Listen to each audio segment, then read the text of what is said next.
Hello, hello! I am so excited to share with you something that I have poured my heart and soul into, and that is my memoir, Blessed by Angels, a memoir of a medium, sharing messages from beyond.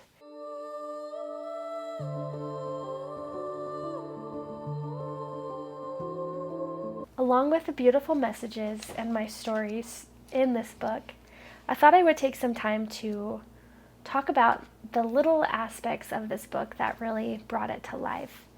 So if we look at the cover here, you can see so many beautiful parts to this. My artist did an absolutely phenomenal job. She did everything that I asked and then some. But the thing that I first wanted to start with is I've had a couple of people ask, why is it that that grandmother or that angel lady looks old?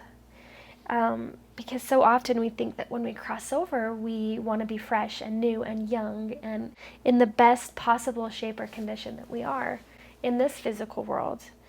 And honestly, I have found so often that a lot of times spirits want to keep their bodies, they want to keep the essence of maybe where their body was. You know, I have a lot of different members on my angel team on the other side, and some of them actually come forward as older women and older men. And I've asked them why that is, and they tend to tell me that we view wisdom in age. And if they were to come up to me in my meditations or when I'm channeling and they're like this really young, tiny energy, I might not understand the depth of the knowledge and the insight that they carry. And so I work with a woman on the other side who is quite literally an old looking lady.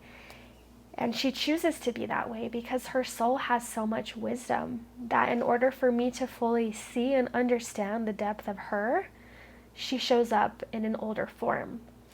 I've also had some ladies come forward who were maybe a little bit more plump in their body. And not only that, they love that aspect about them.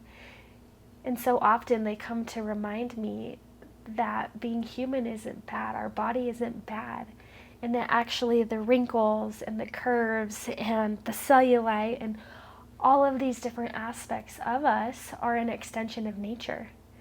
It's literally when we see ourselves or we see maybe hair on our arm and then we look at the grass or we look at the trees or we look at the clouds, we are a blueprint of Mother Earth, and so is our body. And so a lot of times they show up to me in ways that we typically would think that aren't what we would choose in the spirit realm, but there's always a really deep, beautiful meaning and purpose.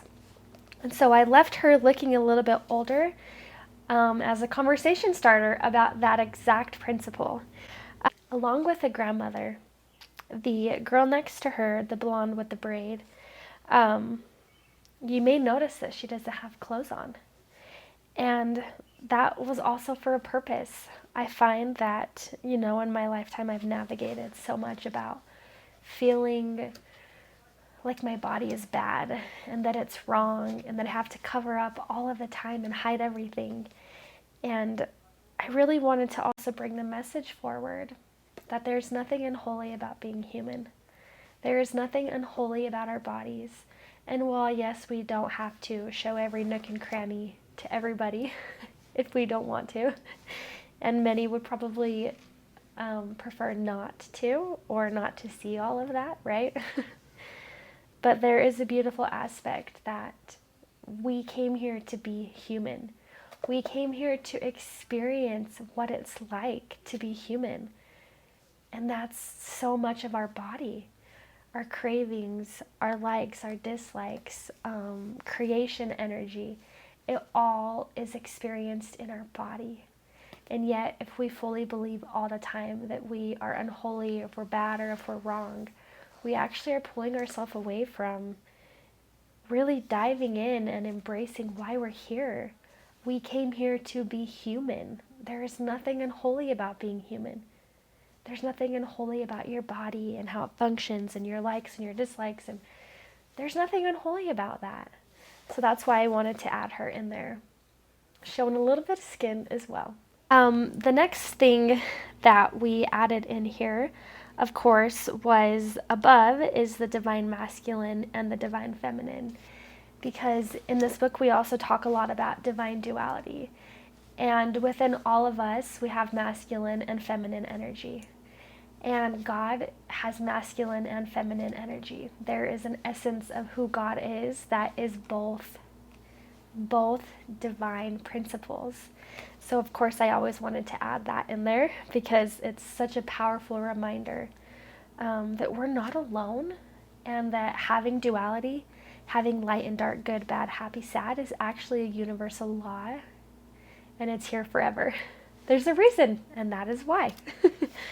I also had her add some of my favorite herbs and favorite plants into this space, along with the butterflies.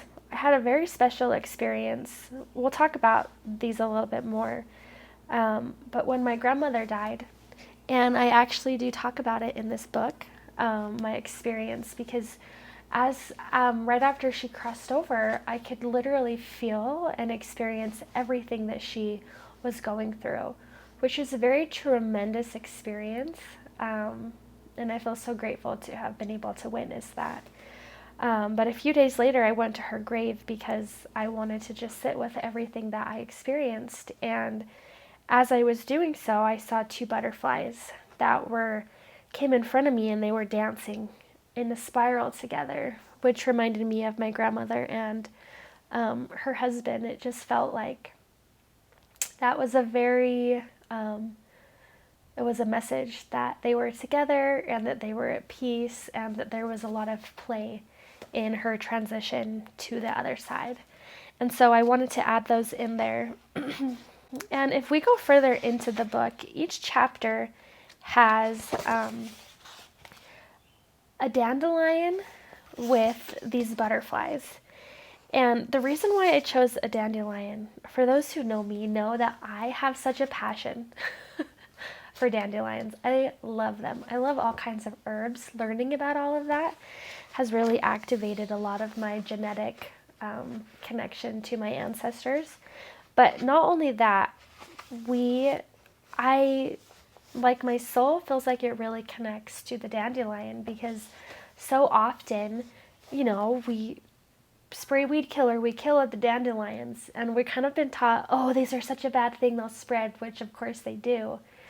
But honestly, there's so many healing benefits, physically, mentally, emotionally, and spiritually, that dandelions bring for us. And not only that, they spring up abundantly all around us. They even grow in the cracks of concrete. But we're taught that we have to get rid of them, to kill them, to shut them down, which is exactly how I have felt about my spiritual gifts growing up. Is that, no, I can't have them. Shut them down. It's not okay. Pull it away. Don't open it. Just get rid of it completely. And honestly, I've had so much healing and have been able to be a channel and a vessel for others to experience healing as well. And so for that purpose, I have added the dandelion into each of the chapters. And you also see the dandelion when it's flying away, when it's spreading its seeding. And that's also part of it, is when we can embrace our gifts, when we can find healing in what really lights us up, we can start sharing that with others. And not only that, it will plant something within them so that they can grow their own beautiful wisdom. They can grow their own plant or their own dandelion and really own their healing power, their voice, their experience, their purpose here. So that's why I added the dandelion, because there's so much to that. And along with the dandelion, as we are continuing on this book, there is also a heartbeat with angel wings. And within each of the chapters, these are the messages that have been delivered from beyond that are sprinkled throughout each of them. And the heartbeat is really because we are deeply connected to our ancestors. Our heart beats for them, and they are connected to us within our heart. Our heart is also our center. It's our bridge from heaven and earth. It is when we connect into our heart, we can connect into our ancestors. We can trust ourselves more deeply and have even more power and purpose for our life. So those are just a few of the deeply experiential. So these are just a few of the little extra sprinklings of magic, of ancestral roots that come along with this book. Is in the cover, is in the illustration, and in the design. I have such a love and a desire to share these messages with the world because I know truly that we can heal one by one. And as we heal one by one and embrace fully being human in this world, we can make a difference collectively and uplift others who may be struggling. I would invite you to check out Blessed by Angels, a memoir of a medium, sharing messages from beyond.